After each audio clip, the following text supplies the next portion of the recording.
Hey everyone, this is Giovanni Hale here with week 3 recap for CYB-250 cyber defense. This week was all about encryption and threat modeling, two fundamental skills for cybersecurity that really start to come alive like in this class. And I'm going to do my best to apply them to real situations. So as usual, we start with our grade. And as you can see, I am holding an A in this class, 265 points out of a possible 265, but let's get directly into the content. So we're going to start with encryption, and we focused on the difference between like symmetric and asymmetric encryption. And not just theory, but we actually used each one of them, and you'll start with that in your discussion post portion, just so you know. You'll dig into it at this point and get your feet wet with it. So you don't necessarily need to know when you get to this class what asymmetric and symmetric encryption is, but let me do my best to explain it to you. Symmetric encryption, it uses a single key to both encrypt and decrypt the information. So when symmetric encryption is used, you're given one single key. That's one thing to take away from this.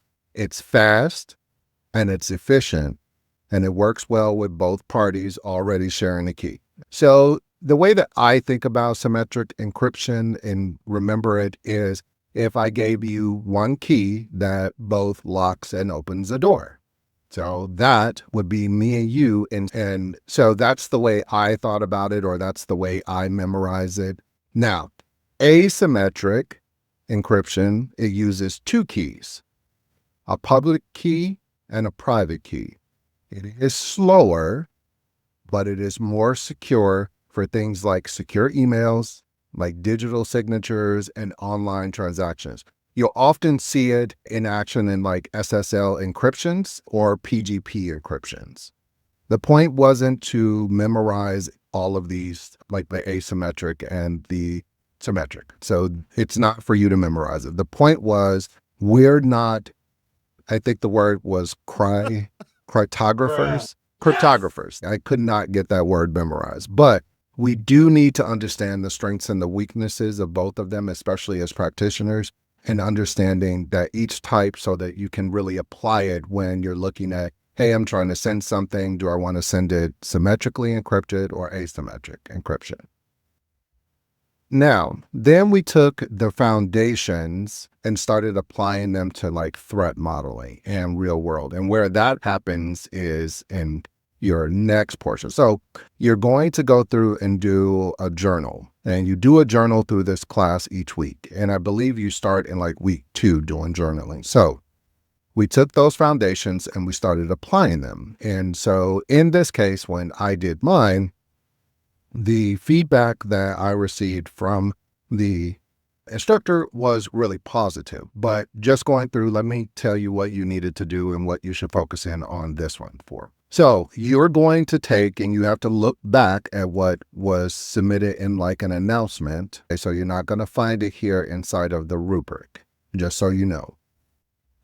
This was one of the most practical parts of the course so far. We analyzed 3 major breaches. One of them was Target, Sony, and the Office of Personnel Management.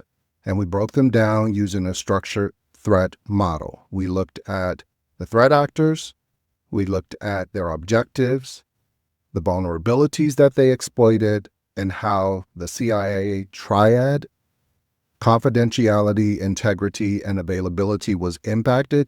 And you talk about those things. So what I'm going to do is give you guys an idea of what that journal would look like. And for reference, when I did this, it was fairly easy for me to do it only because I had a decent reference point. Now, I'm not sure if you guys are going to be able to really see it because I would have to go to my Google Drive in order to show you where I created it. But if you want something like that as a reference, I did link that Google document below. Keep in mind that integrity is important in our field.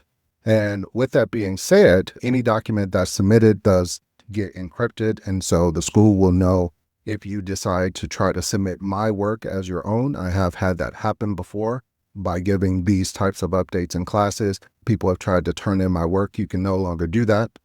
They really started cracking down on that in 2024. So you could take my work and be original, but I am going to put that information inside of the link below so that you can go through and see an example of what I did. And as you can see, this did receive an A.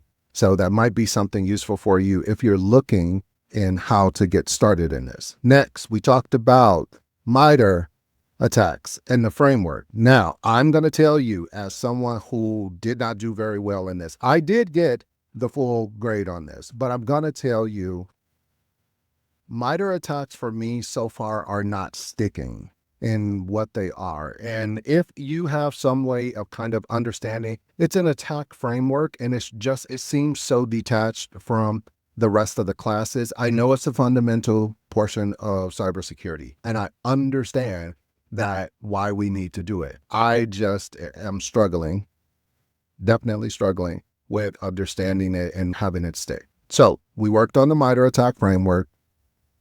What it does is it helps cybersecurity professionals map out how attacks happen in stages, from the initial stage to the execution to the data exfiltration. It's just a really smart way to look at how an attacker did something so you can anticipate threats before they strike. It's a framework that just, for me, isn't sticking. I'm getting better at it. I have to practice it. So my biggest takeaway from this week was just how important structured thinking is in our field and as practitioners. It's not enough to just react after the fact. You have to really be thinking about the systems and, how you can go through and assist your, let's say, organization or enterprise by doing threat modeling and frameworks like the MITRE attack. It helps us stay proactive by identifying patterns and vulnerabilities and risk early on. So thanks for watching this recap of week 3. If you are a current or future SNHU student and you're looking to figure out if this is something that you want to do, this is part of the Cybersecurity Questwork. I am an information systems management major. My minor is cybersecurity, so I can definitely give you insight into it. I'm a junior in school right now with just about 7 classes left. So I hope this gives you a helpful look into the course and how it connects to real world cybersecurity work. I'll see you next week and week 4.